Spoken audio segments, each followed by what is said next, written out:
All right, thanks everybody for joining us today, those that made it out for this first session of the day. So this session is called Batloader or FakeBat, Unraveling Competing Malware as a Service Operations. My name is Spence Hutchinson, joined by Anna Pham today. We are researchers on the threat intelligence team at eCentire. Familiar with us? We're a Waterloo, Canada-based managed detection and response services company. So today we're talking about two groups that I would say have been sort of at the forefront of a couple trends around malware delivery and execution, specifically using malicious advertisements and app installer packages. Quick disclaimer here, this presentation may be recorded and it's for educational purposes only. So we wanted to kind of kick things off by giving you some insights into some ongoing trends that we've seen in our SOC, in our customer incident data. I wanted to throw the question out there, just kind of get your minds thinking at 8:30 a.m. And think of the question like, what was the most common source for malware that you think we saw across our customers last year? And if you've seen the slides ahead of time, no cheating. So email might be the first one that comes to mind. Yeah, historically, email has been widely abused for malware delivery. And we think back to groups like Emotet, QuackBot, they were really good specialist groups at getting their payloads past email defenses and into inboxes to be clicked. But when we look last year, that was not the number one source for malware that we saw. Software vulnerabilities. There were a number of those last year and into this year. You know, we think of file transfer appliances, network appliances being exploited. And we saw a number of critical intrusions last year that stemmed from exploitation of those. But it wasn't, you know, in terms of volume, the highest number of our source for malware last year. And of course, it's 2024. We should mention artificial intelligence at least once in our talk. Yet AI is certainly being used or can be used to generate content, especially for social engineering schemes or attachments. But you know, as a source itself, it's not the number one source for malware. So last year, per our case data, the number one source for malware was over 50% of the time we traced to internet browsing activity. And this is like things like fake browser updates.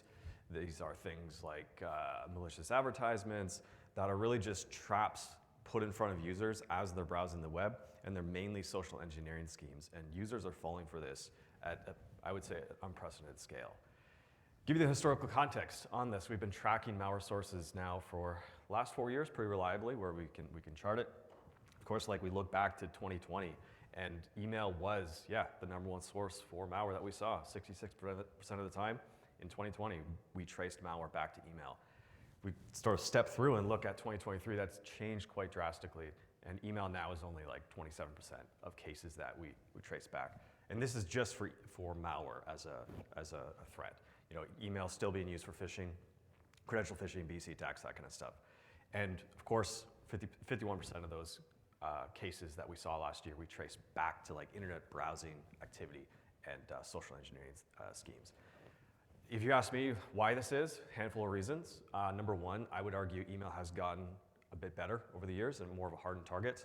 Specifically when we think of like folks moving to cloud and the dissemination of threat intelligence that like a Microsoft can push across all their customers fairly quickly to block things.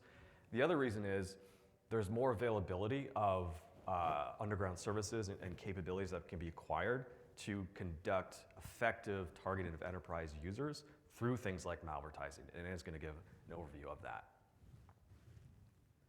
So if we break down that 51% number, this is what we get when we look at the threats that we saw that stem from browsing activity.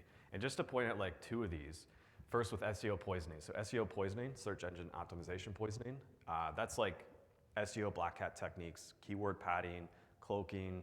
You're basically boosting the presence of a malicious site in a web search result to try and entice or trick users into visiting that. And we've seen that 24% of those cases with GootLoader and SolarMarker. We have colleagues over on our team that have done a lot of great research on both those threats, well, specifically GootLoader. You want to check that out. But the other side of this, malvertising, we've seen this almost 20% of cases, and that's being used by Batloader and FakeBat, which we're talking about today. And this is almost, I would actually say this is like exclusively web search advertisements through Google and Bing. And we're going to talk a lot about those as we make our way through. The last thing I want to point out is like actual exploitation of browser software rarely happens. Less than 1% of cases that we trace back, we saw an actual exploitation of software. These are mostly social engineering led schemes. So this is an educational conference. We wanted to give you a sense of like what our users are up against today when it comes to web search advertisements. So this is a case from, or I should say this is an ad campaign from, I believe it was late 2022. It was being used to deliver Iced ID via a search ad. It's pretty typical to what we see. We have a user searching for Slack download. Think of a newly onboarded employee. There's not a central portal for them to go and get their software from. They're just told go and Google this instant messaging application and go install it on your machine. And we see this. I think we had a handful of cases with this particular one where users fell for this. And basically, what's going on here is we have a top-of-page ad above the organic search result for Slack. And this is, when it comes to Google Ads, to really broadly simplify it, it uses an auction-based system. And generally speaking, the more you're willing to pay for those ads, the higher you can get the presence or the visibility of your ad. And adversaries are abusing this heavily to put, to target these top applications and get their malicious search result at top of the results. And basically what happened is the user clicked on this, they went to an imposter page, lookalike page for Slack. If you are able to see the URL there, it's not slack.com. And also pay attention to this URL, the display URL in the ad, also not slack.com. So if users are paying attention, they may not fall for this, but many of our customer users did fall for this particular case. So here's what our users are up against in 2024. So this was, I think, from late March, same situation. User looked for Slack, they did a Google search. The big difference is that, again, we have like a top-of-page ad for a Slack search result above the organic Slack result. And the difference here is the display URL is slack.com, and if we hovered over that link, also slack.com. Pretty deceptive. When we pulled the victim history file off this machine, we noticed that the click, when they hit it, went through Google's ad services, obviously, then through a third-party tracking software, then through a cloaking service, and then finally onto that imposter page. And that imposter page, again, that will be just this page here, lookalike page that you can purchase for not a lot of money on the underground if you don't want to make it yourself. And just to go a step further, Google's doing a lot better in terms of like their ad transparency, but adversaries are game to find loopholes in that. And if we looked at the information about this advertiser, their identity is purportedly verified by Google, but it's not. It's Christy Klein, not Slack. All this to say, I don't really blame users for falling for this. This is incredibly difficult for a user who's not really paying attention to not fall for. And this affects folks across the spectrum of technical capabilities. It's not just Steve from accounting. It's more experienced folks who aren't who end up falling for this. And Anna's going to give a great overview of the underground services that are enabling these kinds of attacks. Okay, thank you, Spence. So the story I'm about to share with you is totally based on real life events. I'm a little embarrassed about it. Once upon a time, there was a seasoned security analyst, which was me at the time, at least that's what I thought, not anymore. I decided to download a Signal application, and I did a Google search for a Signal app, and first link I clicked was a Google sponsored ads. Guess what? A few moments later, after double clicking on executable, I realized that I infected myself. Someone created a secondary account on my machine, tried to open an RDP port, and what's the lesson here? Please never click on sponsored Google ads. I'm kidding. No offense to Google. It's not a joke, though. But the lesson here is when it comes to underestimated risks that are associated with advertising, we have to understand that even us researchers, analysts, or technically experienced people in general can easily fall for these attacks and be really vulnerable to them. So since I started talking how I successfully infected myself with malicious Google ads, I would like to show you how easy it is for threat actors to just go up there and purchase ready-to-go Google Ads account. And usually the prices for those Google Ads account are based on the geolocation, so where the account was created from. Most of the threat actors can easily purchase those Google accounts or register them in European countries because it's easier to get verified rather than in the States. The pricing also is based on the age of the account, so how long the account has been running the Google ad for, and the amount of money that's been spent on the account. The more money that was spent on Google Ads account, the higher the price will be for sale. And lastly, the farming amount that I'll go into detail in the next slide. So let's look at how Google Ads work from threat actors' perspective. First of all, threat actors purchases or acquires an anti-detect browser. For example, Dolphin browser. Anti-detect browser is a specialized type of browser that is designed to enhance privacy and make threat actors to appear anonymously online. And threat actor can modify their digital fingerprint within those anti-detect browser. Digital fingerprint or browser fingerprint is a unique type of data collection that websites can gather from visitors, and that can include, user agents, browser version, geolocation, language, time zone, and many more. So threat actors can modify their digital fingerprints within those anti-detect browser and create different profiles for each Google Ads campaign. So each time they appear as a completely different person. They're doing this to prevent Google moderators from banning them. And next, they'll go ahead and purchase a proxy. That's usually a residential proxy to hide their real IP address. They can then use it with the anti-detect browser as well. Account type. The threat actor would have to decide on which account type they're going to use, and usually we have two types of accounts. Those are the first builder account and self-register account. First builder accounts come with a predefined credit limit that Google gives to the user, to the threat actor, that they can spend on Google Ads campaign. So they don't have to spend their own money on it. But it's not effective anymore as a reason because threat actors have been abusing it a lot. So Google said, let's just stop giving credits. You have to put money into it in order to get credits. For example, you have to put $500 of your own money in order to get 500 of credits back. Self-register account, as I already mentioned in the previous slide, you can easily purchase them in underground markets or Telegram, or threat actor can also, register their own self-register account or Google Ads account from scratch. And if they decide to do so, they'll have to enable multi-factor authentication, which means they will use online services to provide, get the temporary mobile phone numbers to tie to their account, and they can then later tie the individual numbers to increase the credibility. I briefly mentioned about farming. It's a cute little monkey. So farming means building the cookie baseline. So somehow threat actors would have to appear as a totally legitimate user with totally legitimate intentions to create totally legitimate Google Ads campaign for Google moderators. And that's when they have to behave like a normal user by visiting Google services, using Google Maps, Google Drive, Google Calendar, using Google Search, visiting different marketplaces. And they'll do that for approximately 7 days up to a few weeks to keep their fraud score as low as possible. Finally, Google Ads campaign is created, and this is one of the most important steps in the whole chain. This is when threat actors would have to figure out, how to make their URL to look legitimate, in the Google search results. And this is when URL spoofing comes into play, as with the example that Spence mentioned with Slack.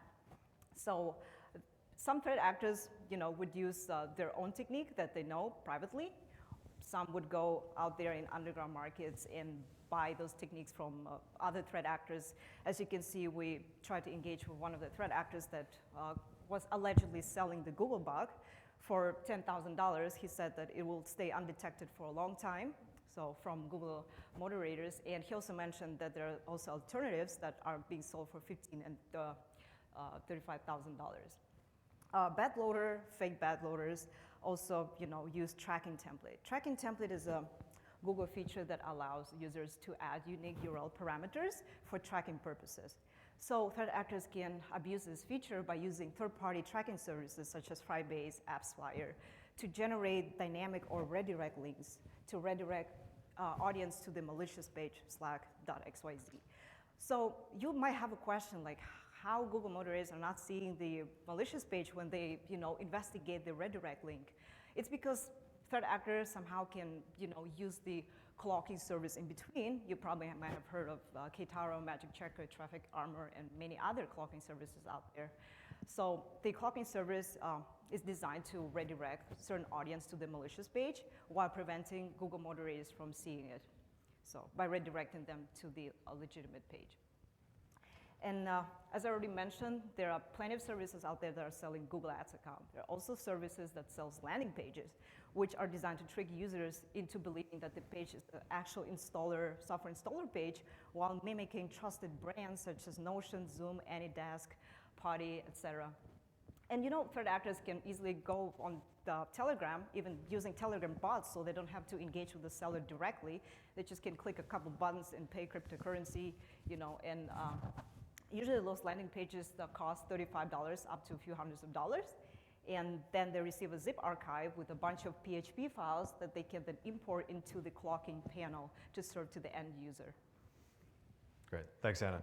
Yeah, so we wanted to kind of break this presentation into a couple sections and start by giving you the perspective, like the ground truth, what attack techniques in terms of like code delivery are finding success, at least in our customers, and then show the other side of this, which is the underground services that have really grown in sophistication and availability, and like capabilities that we're talking about aren't that difficult or expensive to acquire. So one group that's been fairly effective at packaging this up and delivering this as a service is Batloader. Quick definition, I'm sure everyone's familiar with these two terms here, but I'll say it anyway. What's a loader? What's malware as a service? Loader at most basic sense, it's just malware designed to load additional malware. It does that through like encryption or obfuscation or disabling defenses before dropping a final payload.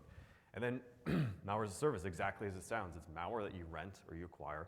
You manage that typically through like a builder and C2 panel, usually perhaps get access to infrastructure. Basically, it bridges that capability gap that I can go pay a couple $100 and get access to a pretty capable malware. And I would argue there's sort of a term between this loader as a service. I would probably put like Batloader into that category. So Batloader goes back to May of 2022, originally in its current form marketed on Exploit Forum by the persona Afron. So May of 2022 marketed.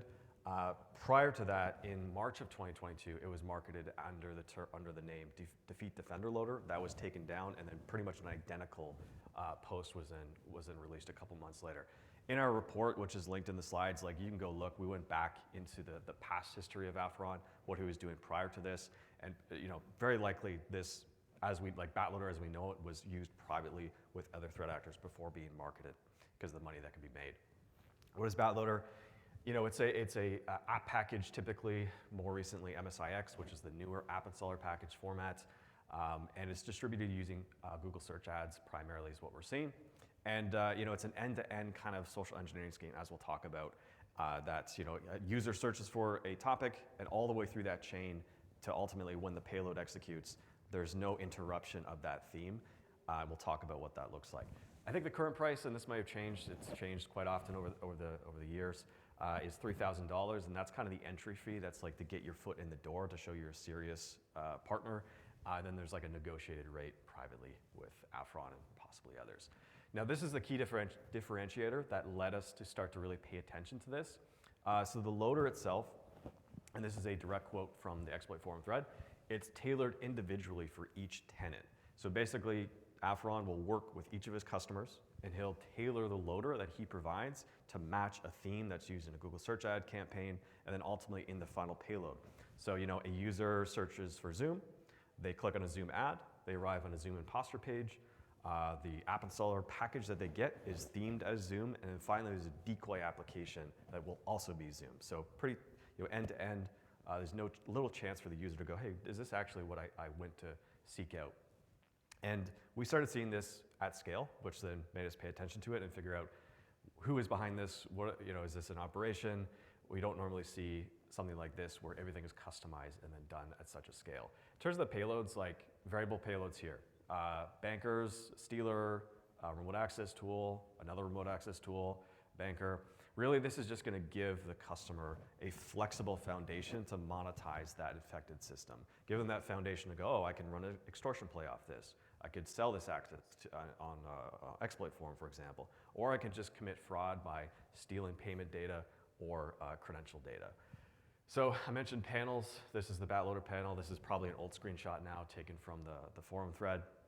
Pretty basic information, like you have information about the bot, the status of the execution, and then a comment section here. This is basically what you would need if you have a large list of infected systems to prioritize high-value systems for further action, like an extortion attack, like ransomware attack, hands-on keyboard attack, that kind of stuff.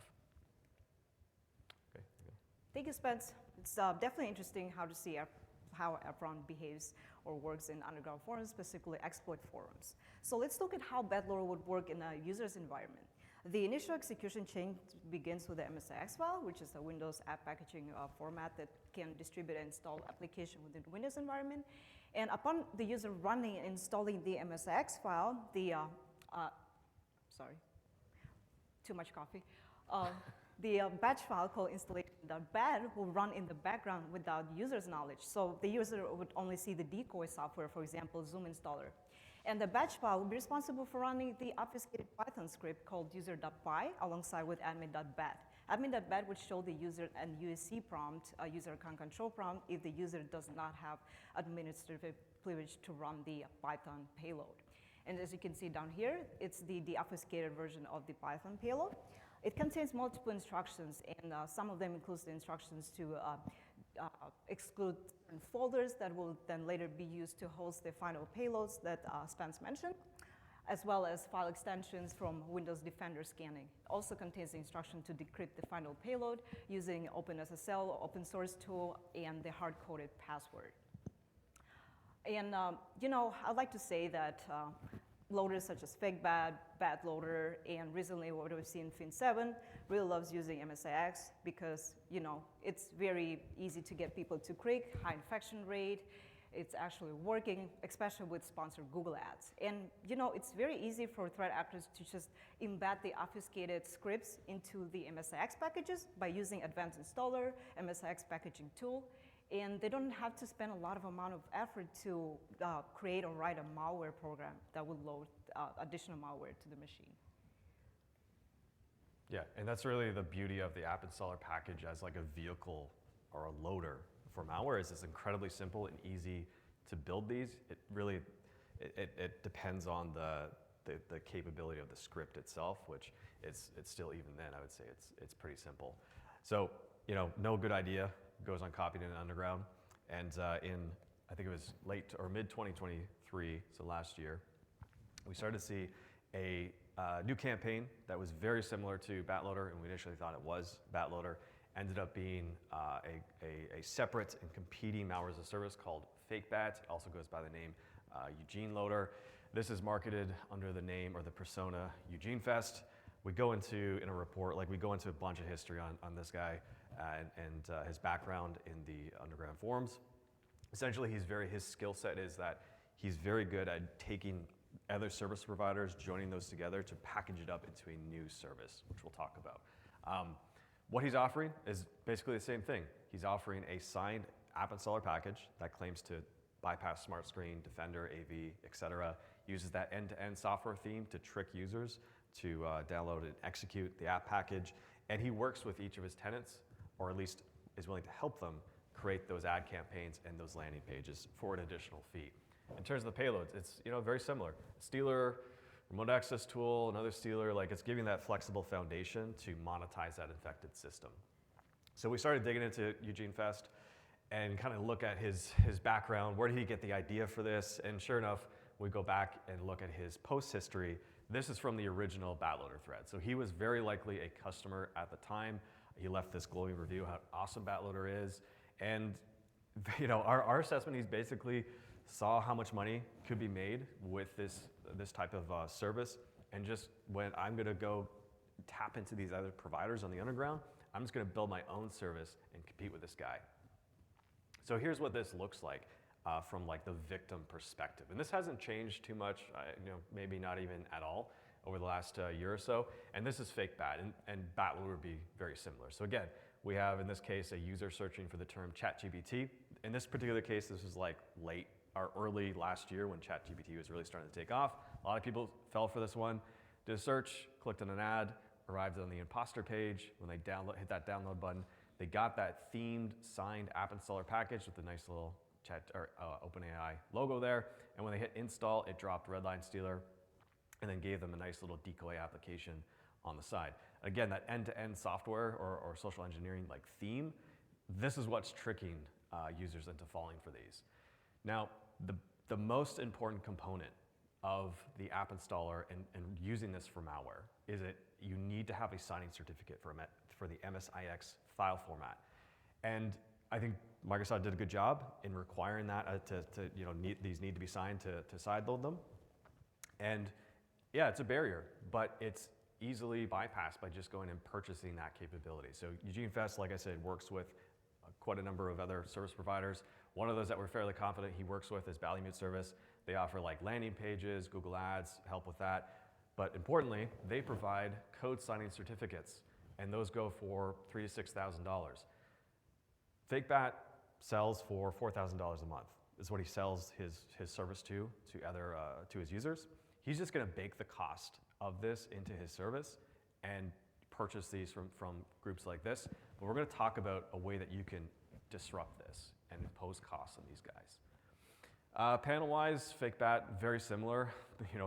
Early versions of this were like almost the same as BatLoader, just ripped it off essentially. Again, just basic information that you would need to prioritize your footholds or your affected systems, to identify those high value footholds for further exploitation or further, things like leveraging them for initial access or selling that access or committing fraud.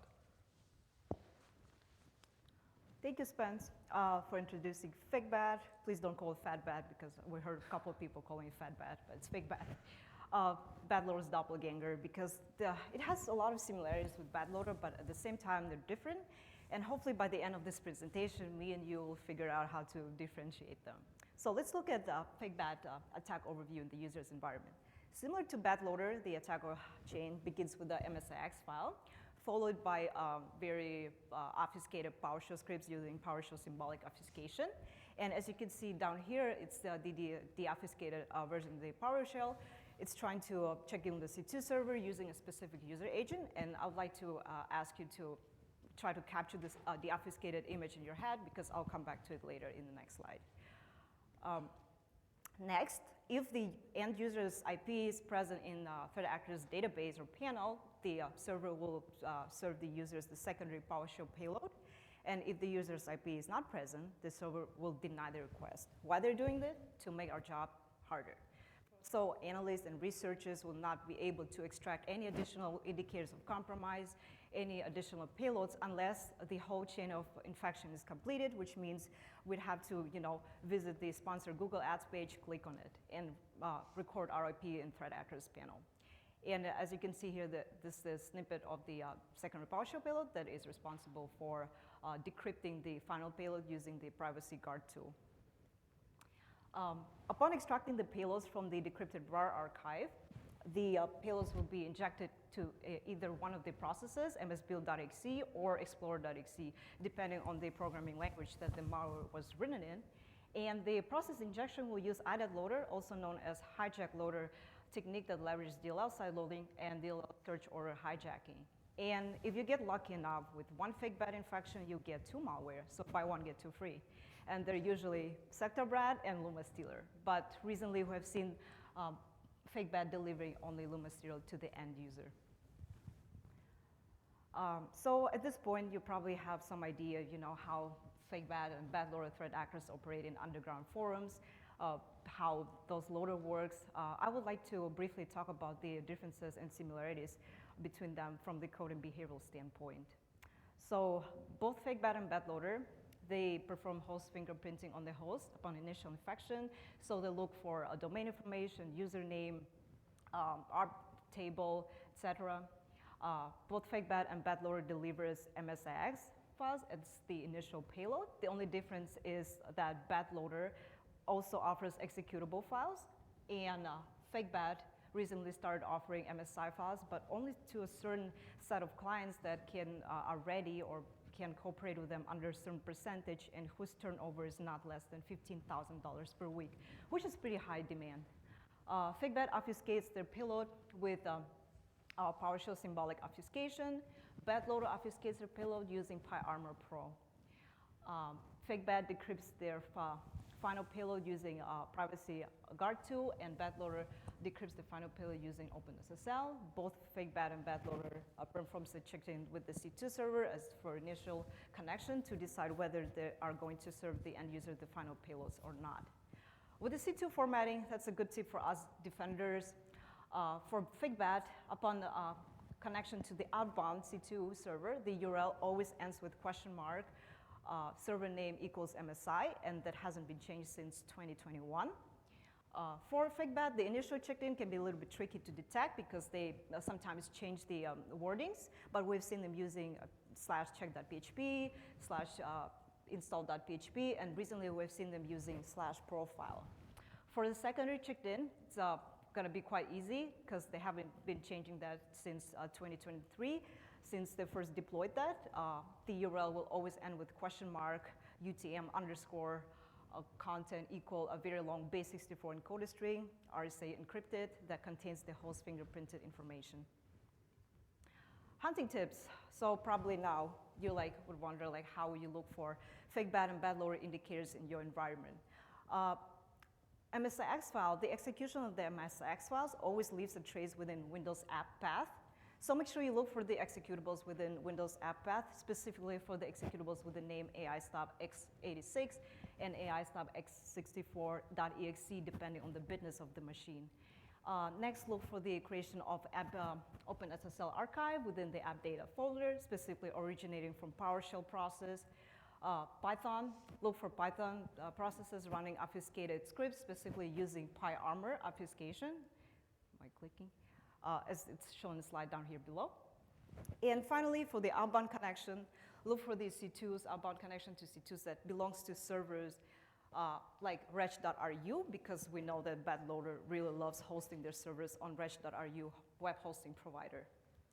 Yeah, thanks for that overview of the endpoint perspective and the network perspective of what to look for.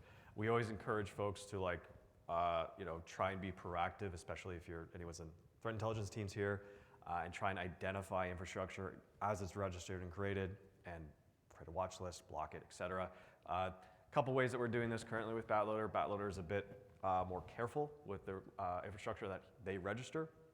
Not a lot of patterns that can be found that go across different websites, but one of the ways we've been somewhat successful in tracking them is through JARM. So JARM, if you're not familiar, it's like an active scan of a website to get the SSL certificate details and other details, and then it basically bakes that into a nice little fingerprint that you can use. So we found this combination of the JARM plus Registrar plus any of these ASNs. Plug this into like a VirusTotal, a Census, a Shodan. You can plug this in as a nice a watch list and catch these as they're being registered. And another option, which Anna mentioned, is the question mark server name equals MSI. If you've got like a Suricata snort, that's a great thing to look for. If you've got like the forwarding firewall or like a HTTP transparency logs, it's a great thing to look for as well. I don't think they've changed that much at all, or even at all, since they've been doing this. And if anyone has a enterprise VirusTotal license, you can go plug that into and basically set up a watch list, and you'll find these as they're being used. Thank you, Spence. So let's look at how you would hunt for FakeBat indicators now. Similar to BadLoader, look for suspicious executables within Windows app path. If you have PowerShell logging enabled, which is highly recommended, look for event ID 800, specifically for the very obfuscated PowerShell script using symbolic obfuscation. But we know that FakeBat have been really lazy lately, and they haven't been obfuscating their initial PowerShell payloads. So you would probably expect to see the clear text version or the obfuscated version of this obfuscated PowerShell script that I asked you to briefly memorize in the previous slide. And if the PowerShell scripts can successfully execute it, it will make C2 outbound connections to the domains that usually contains the TLD, such as .online, .top, .xyz, .site. But recently, FakeBat have been very sneaky, and they switched to using .com. For the outbound C2 checked-in, make sure to look for the IPs that belongs to the web hosting providers, mostly located in Europe, specifically originating from the injected processes that I mentioned, msbuild.exe or explorer.exe. FakeBat. So our infamous FakeBat loved using John Bolton. That name sounds very familiar. It's not that John Bolton, not the former national security advisor, not that guy. So they loved using John Bolton for registrar name, as well as Nicentic International Group for the registrar, but recently it started using Enum LLC for the registrar. And it's been a huge, hunting tip for us to try to try to see the newly created C2 domains. As you can see in the chart below here, we've been tracking the newly C2 domains created by FigBat from 2023 up to 2024. And the frequency of the domains created does not follow any specific patterns, so it's just clearly based on FigBat's mood, right? It's just one day, maybe in October of 2023, he got very hyped, sat down with a bottle of vodka and created 16 domains.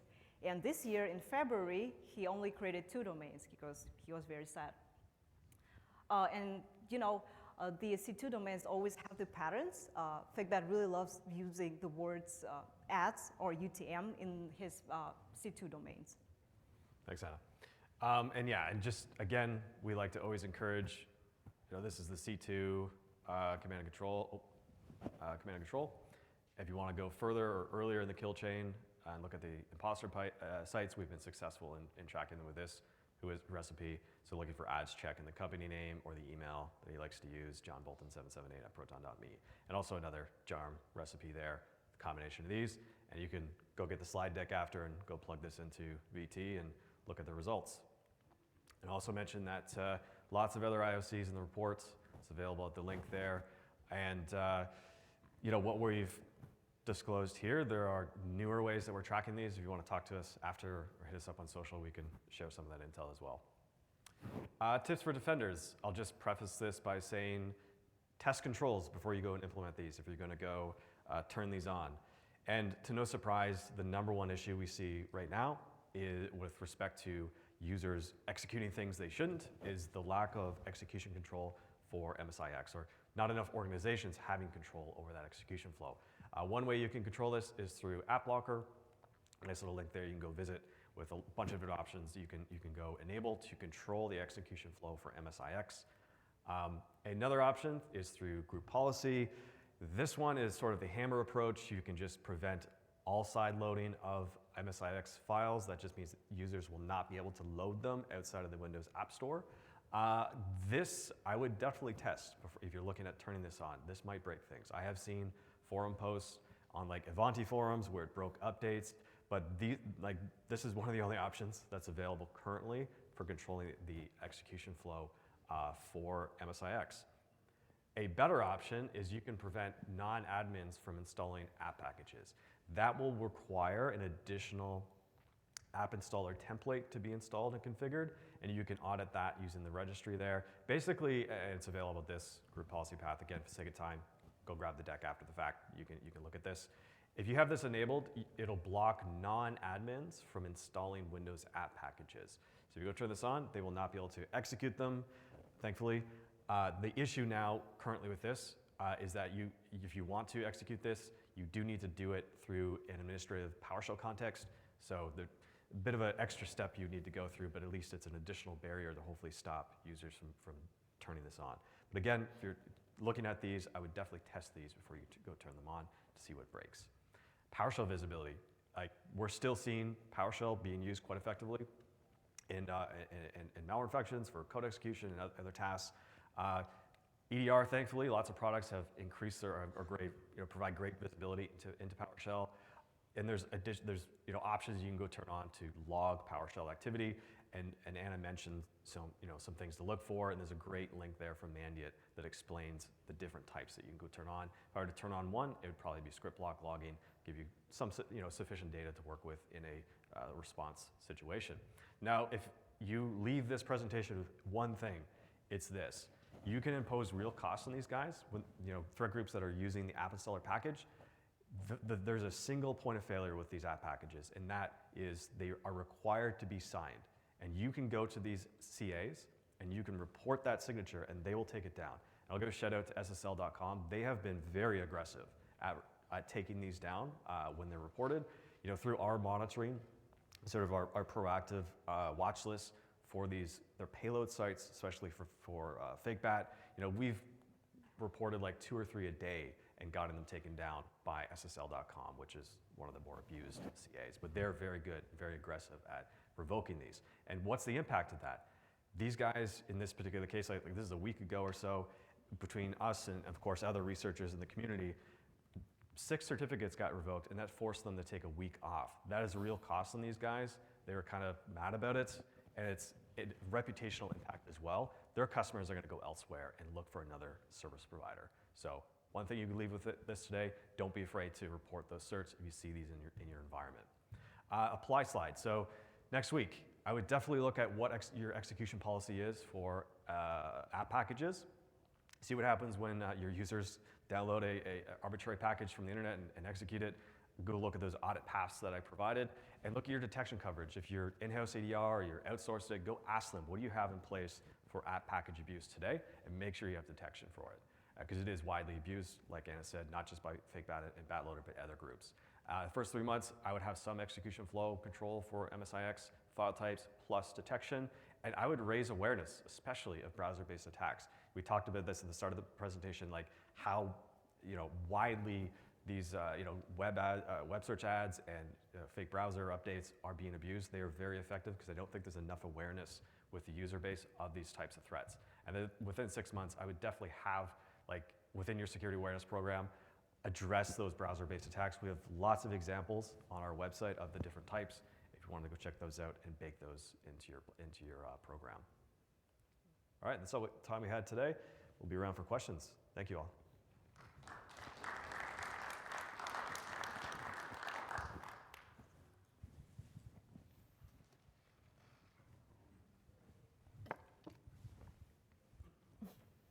That was a great presentation.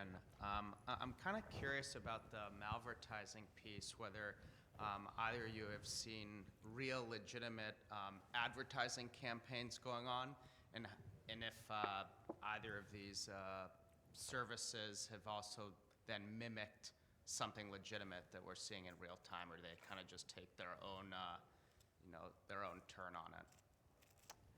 I think I can take a stab at that first. I think mostly what we're seeing is they're just going after the most commonly searched applications. They're just, Slack, Zoom, Adobe. They're looking at those top applications, going and buying the landing pages or whatever service from other providers, and they're just targeting that because that's what folks are searching for. I like to say that BatLoader and FakeBat are specifically interested in domain join or enterprise accounts, so they would look for the applications that are used in the enterprise. Yeah. So like Teams, Zoom, they can always mimic those. Gotcha. Thanks. Thanks. Thank you. Hey, that was a nice presentation. Thank you. So I have two questions, if possible. So the first one regarding the obfuscation technique used between FakeBat and BatLoader. Are they similar or they are different during your analysis? And the second question is, can we get some unique features from this bot malware? Because maybe we might have some new variants coming on in the future. So they could be used for detection other kind of fake bot or BatLoader similar malware. FakeBat is used to use the PowerShell symbolic obfuscation, and they're using an open source tool to do that. So I believe there are like a lot of other threat actors that also uses the same pattern to obfuscate their payloads. With the BatLoader, they're always constantly using PyArmor Pro. So we've been having a lot of huge troubles to deobfuscate it unless we run it on our sandbox environment, don't run it on your user's environment, and we just look in the memory patterns of the strings that are detected there. So if you have like EDR or PowerShell logging enabled even, right, it can like monitor the whole behavioral execution chain and see what commands are being executed. Okay. That can be good for hunting. So basically the actual detection mechanism are only static based, like signature or registry or stuff like that. It's kind of maybe challenging to perform some dynamic detection. Yeah, so the detection would probably be based off the reconnaissance when they're using WMI to look for like usernames, domains, right, or scanning the ARP table. That's probably the good detection queries right there. And I would just add too, like from a behavioral standpoint too, like if I think one of the slides Anna mentioned, like the process that'll execute is usually like AI stub X or something. That's usually the advanced installer tool that they use to build those packages. That's like what launches the scripts. If you just look for like script launch or like command prompt or PowerShell being launched from that, I think is generally a good behavioral detection. Perfect. Thank you. Thank you. Thank you for the talk. Just wanted to know between the two, we know Batloader started first and FakeBat kind of copied his business model. Who do you think is winning so far? And has there been any competition or friction between the two third actors? Oh yeah. Definitely FakeBat. We barely saw BatLoader, like maybe twice a year in a user's environment, customer's environment. But FakeBat has been really out there pushing their unique features to the clients. Yeah, I would say BatLoader was what we saw pretty heavily at first. And it was actually FakeBat, or Eugene Fest and Eugene Loader. I think they initially they moved to the MSIX package type first, I believe. And there's actually, if you have access to Exploit Forum, you can go look at their conversation history. And they did go back and forth and kind of critique each other's service. But I think a lot of the innovation we've seen is actually from FakeBat, I would say. And they've definitely been more successful, at least from our observations of our customers. Yeah. Thanks. Thank you. Any other questions? All right, thank you, everybody, and please remember to fill out the survey if you're interested. And have a great the rest of your morning. Yeah, thank you for attending. Appreciate it. Thanks, everybody.